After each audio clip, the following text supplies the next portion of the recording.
sigurnosnih vrata s detektorima metala. Očevidac iz VIP lože sve je jasno video s visine od nekoliko metara. Svuda je tekla krv. Pucali su kao mahniti u svakog na koga su naišli. Onda sam video kad je prvi put skinuo plamen iz cevi koji je jedan od ubica držao u rukama. Suknuo plamen iz cevi, oprostite.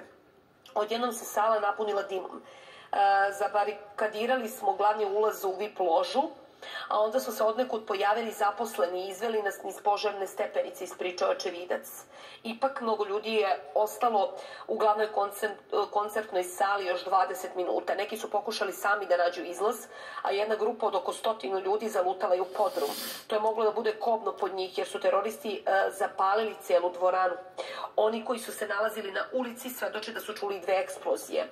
Ubrzo je plamen zahvatio i krov i gorelo je oko 3000 kvadrata.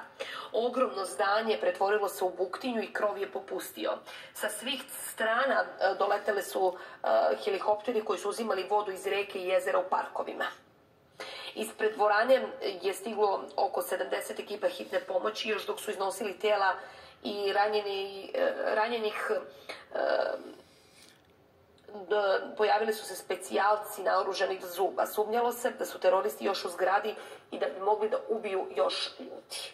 Znači, bilo je odlična organizacija celog događaja, čim su imali priliku da bace i bombu i da zapale sve ih pitanje, uopšte koliko ih je bilo. Tu se pominje jedan automobil kojim su otišli Renault, a sasvim je verovatno da je tu bilo i više od 4-5 ljudi, pretpostavljam. Gotovo je izvesno. Da, i verovatno su pucali sve dok su imali municiju. Tako da, verujem da bi tu još veći broj žrtava bio da su imali mogućnost da to urade, ali